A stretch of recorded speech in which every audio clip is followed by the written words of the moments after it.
सोचिए, अगर जिस इंसान को आप अपना चुनाव मानते हैं, असल में वो आपके लिए पहले से चुना जा चुका हो तो? हम जिसे संयोग समझते हैं, कई बार वही ईश्वर की मौन अनुमति होती है। आज की ये यात्रा उसी रहस्य को छुएगी, जहां प्रेम केवल भावना नहीं, आत्मा की पुकार बन जाता है।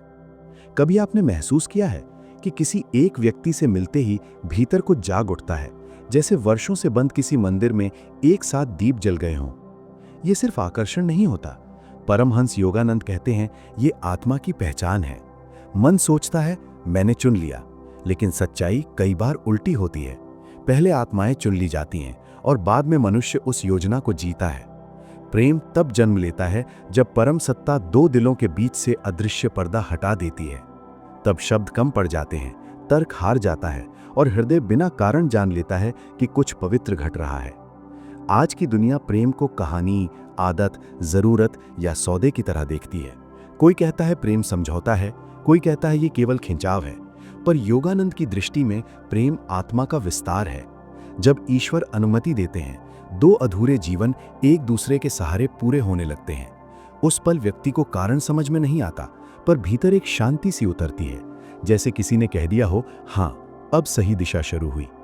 पर याद रखिए, हर आकर्षण प्रेम नहीं होता। मन भ्रम पैदा करता है और अहंकार मोह को प्रेम का नाम दे देता है। योगानंद कहते थे, जो रिश्ता आपको भीतर से ऊंचा उठा दे, वही ईश्वर की ओर से आया प्रेम है। यदि किसी के साथ रहकर आपका अहंकार बढ़े, आप दूसरों को छोटा देखने लगे, तो ये मोह है। और यदि किसी के साथ रहकर विनम्रता जन्म ले, स्वभाव नर्म हो और भीतर करुणा बढ़े, तो समझिए ऊपर से उस संबंध पर स्वीकृति उतर चुकी है। लोग पूछते हैं, इतनी जल्दी अपनापन कैसे हो गया, इतनी जल्दी भरोसा कैसे? इसका उत्तर बुद्धि के पास नहीं होता, क्योंकि ये भाषा मन की नहीं, आत्मा की होती है। कुछ संबंध जन्म से पहले तय हो जाते हैं। हम धरती पर केवल उनका अभिनय निभाते हैं, लेकिन ईश्वर की अनुमति का संकेत यही है कि वो संबंध आपको बेहतर बनाता है। प्रेम का असली प्रमाण अधिकार नहीं, स्वतंत्रता है। सच्चा प्रेम बांधता नहीं, मुक्त करता है। जहां डर हो, जहां कब्जे की चाह हो, जहां हर पल खोने की बेचैनी हो, वहां अभी अनुमति पूरी नहीं उतरी। और जहां निर्भयता हो, जहां एक दूसरे को उड़ने देने की क्षमता हो, वहीं दिव्यता ने हस्ताक्षर कर दिए हैं। प्रेम का अर्थ किसी को पकड़कर रखना नहीं, उसके साथ उड़ना है। कई लोग शिकायत करते हैं, मैंने सच्चा प्रेम किया फिर भी टूट गया। योगानंद इसका उत्तर करुण स्वर में देते हैं, टूटना भी ईश्वर की प्रक्रिया है। कभी कभी परम सत्ता पुराने घाव खोलती है ताकि आत्मा शुद्ध हो सके। जिस प्रेम ने आपको रुलाया, वही एक दिन आपको प्रार्थना करना भी सिखाएगा। पीड़ा सजा नहीं, शुद्धिकरण है। मिट्टी टूटे बिना घड़ा नहीं बनती और हृदय टूटे बिना करुणा का पात्र नहीं बनता। ईश्वर पहले भीतर जगह बनाते हैं, फिर वहां सच्चे प्रेम को उतारते हैं। इसलिए प्रेम के साथ आई पीड़ा को व्यर्थ मत समझिए। कई बार रिश्ता मंजिल नहीं, पाठ होता है। कुछ लोग केवल ये सिखाने आते हैं कि हमें क्या नहीं चाहिए, और जब पाठ पूरा हो जाता है, रास्ते बदल जाते हैं। ये कठोरता नहीं, कृपा है। कई बार विदाई भी सुरक्षा होती है। परम सत्ता हमें उन रास्तों से हटा देती है जहां हमारी आत्मा घायल हो सकती थी। इसलिए जो चला गया, उसके लिए भी आभार रखिए। शायद वही आपके लिए करुणा का रूप था। दिव्य प्रेम की पहचान ये है कि वो आपको स्वयं से मिला देता है। यदि किसी के साथ रहकर आप अपने असली स्वभाव से दूर होने लगे, अपनी आत्मा की आवाज दबानी पड़े, तो वो प्रेम नहीं, बंधन है। जहां आपको अभिनय करना पड़े, वहां आत्मा का दम घुटता है। दिव्य प्रेम में मुखौटा नहीं होता, आंसू भी स्वीकार होते हैं, मौन भी, कमजोरियां भी। आज का मनुष्य प्रेम में भी हिसाब रखता है, मैंने इतना किया, उसने इतना नहीं किया। पर दिव्य प्रेम गणित से नहीं चलता, वहां देने में आनंद होता है, गिनती नहीं। जिस दिन हृदय ये गणना छोड़ देता है, उसी दिन ऊपर से जैसे ये संकेत मिलता है कि ये आत्मा अब प्रेम के योग्य हो रही है। कई लोग पूछते हैं, क्या सच्चा प्रेम केवल एक बार मिलता है? योगानंद की दृष्टि अलग है। वे कहते थे, प्रेम अनंत अवसरों में आता है, पर हम पहचान नहीं पाते। कभी वो मित्र के रूप में आता है, कभी मार्गदर्शक के रूप में, कभी जीवन साथी के रूप में। ईश्वर एक ही सत्य को अलग अलग चेहरों से हमारे सामने रखते हैं। सबसे बड़ा भ्रम यह है कि प्रेम हमें कभी अकेला नहीं होने देगा, पर कई बार परम सत्ता जानबूझकर एकांत देती है ताकि हम भीतर की आवाज सुन सकें। उसी एकांत में आत्मा अपने सच्चे साथी को पहचानने लायक बनती है। जो अकेले रहना सीख गया, वही सच्चा प्रेम निभा सकता है।